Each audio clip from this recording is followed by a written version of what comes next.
आटा, घी, चिकन समेत 22 अशियाए ज़रूरिया की कीमतें ऊपर गई हैं। हाल ही में तजारती खसारा पाकिस्तान का बढ़ रहा है। डॉलर बुलंद तरीन सतह पे है तारीख की इस मुल्क में। और हाल ही में IMF के साथ जो मुज़ाकरात चल रहे थे, IMF की तरफ से 2 डिमांड सामने हैं। ये पहली उन्होंने ये कहा है कि आप 150 अरब रुपए का और टैक्स लगाएं पाकिस्तान के अवाम पर, अगर आप चाहते हैं कि 6 अरब डॉलर का जो पैकेज IMF पाकिस्तान को दे रहा था उसको बहाल किया जाए। और दूसरी शर्त यह है कि बिजली की कीमतों में इजाफा करें। अब बिजली की कीमत में इजाफा होगा, आपको पता है कारखानों में बनने वाली अशिया की कीमतों में इजाफा होगा और उससे भी महंगाई फिर ज्यादा बढ़ेगी। अनएम्प्लॉयमेंट की ये सिचुएशन है कि 6.9% is the unemployment rate right now. World bank ये कह रहा है कि 100 में से 37 लोग गरीब हैं पाकिस्तान में, और मिडिल क्लास जो है वो दिन ब दिन श्रिंक होती चली जा रही है और गुर्बत बढ़ती चली जा रही है। This is what world bank is saying. लेकिन अली अमीन गंडापुर साहब क्या फरमा रहे हैं सारी सूरत हाल में, देखिए। आज हम बात करते हैं कि चीनी महंगी है। चीनी कितनी महंगी है? 9% इन्फ्लेशन। तो कितना फर्क पड़ गया 9% से? अगर मैं एक चाय के चम्मच में 100 दाने डालता हूं, तो अगर 9 दाने कम हो जाए तो क्या अपनी कौम और अपनी बच्चों के लिए मेरी चीनी मुझे कम मीठी लगती है? हम इतने कमजोर हो गए हैं, हम इतने बेहिस हो गए हैं अपनी खुद मुख्तारी के लिए, अपने मुल्क के लिए, अपनी नस्ल के लिए। हम इतनी कुर्बानी नहीं कर सकते? अगर 9% इन्फ्लेशन है, मैं 100 निवाले खाता हूं आटे के, तो अगर 9 निवाले कम खा लूं तो अपनी कौम के लिए मैं 9 निवालों की कुर्बानी नहीं कर सकता?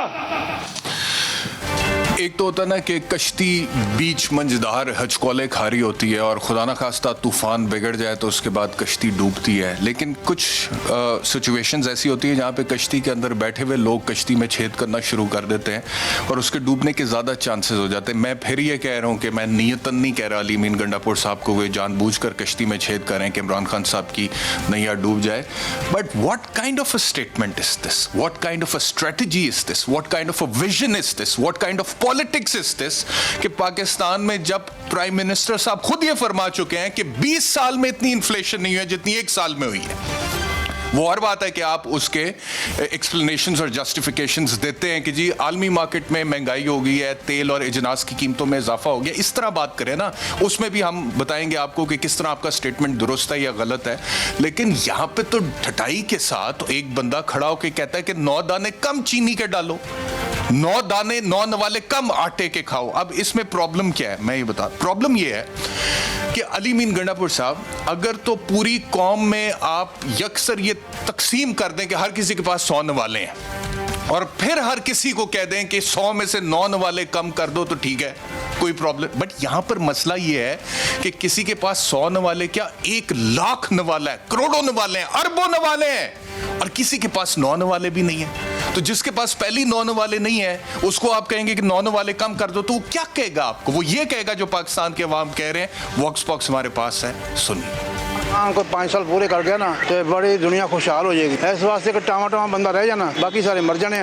महंगाई बहुत वधी है, महंगाई का तो अंत ही कोई नहीं। किते ऐसी आलू 100 रुपये, किते ऐसे 100 दे पा मटर, गाजरा 100 दियां है सन। केड़ी चीज बंदा धरे? जेड़ दाल है वो भी अग लगी है। की है जान नूं रोई है बैठ के की करिए? जो वजीर कह रहे हैं खाना कम खाएं, उन्हें पहले तो कह दो वो कम खाएं। महंगाई तो सर है, गरीब आदमी परेशान है, पहले ही परेशान था। अब क्या कह सकते हैं, हम अपने आप को आग तो नहीं लगा सकते, बर्दाश्त करनी पड़ेगी। गरीब आदमी के बस में कुछ भी नहीं है। पेट्रोलियम की कीमतें देखें तो लाजमी बात है तकरीबन पूरी दुनिया में डबल हो गई हैं, तो इसकी वजह से महंगाई बढ़ रही है, लाजमी सी बात है। सैलरियाँ बढ़ नहीं रही, महंगाई बढ़ती जा रही है। जब कमा नहीं सकें उसका यही है कि रोटी कम खाएंगे तो इंसान मरते रहेंगे बस। अब इनको आप समझा लें अली अमीन गंडापुर साहब कि किस तरह इन्होंने 9 नवाले कम करने हैं, क्योंकि वो तो बेचारे पहले ही रो रहे हैं कि हमारे पास खाने के लिए रोटी नहीं है। दूसरी बात यह है कि वो जो आप अपना फलसफा दे रहे हैं, हम इतने खुद गर्ज हो गए हैं खुद मुख्तारी के लिए, समझाएं इनको खुद मुख्तारी क्या होती है। वो हज़रत बाबा बुल्ले शाह का शेर था ना कि 5 अरकान इस्लाम दे ते छठा बुलिया टुक ते जे होवे ना 6वां तो पंजे जांदे मुख।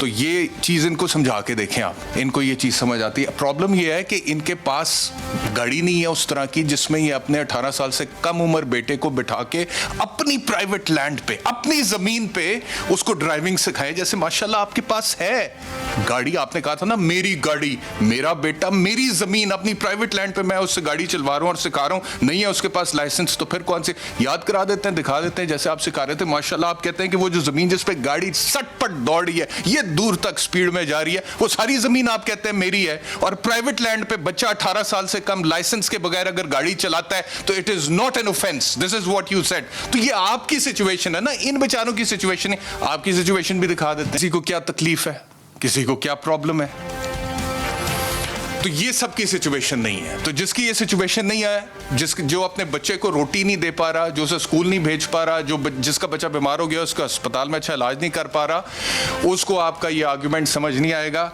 और खान साहब को देखना चाहिए कि उनकी गवर्नमेंट को रिप्रेजेंट करने वाले उनको और उनकी गवर्नमेंट को किस तरह से रिप्रेजेंट कर रहे हैं। क्या इमरान खान अगर खुद स्टेटमेंट पास करें तो यही स्टेटमेंट पास करेंगे? Is this mindset also reflects the mindset of the prime minister of this country? ये इमरान खान साहब को सोचना चाहिए।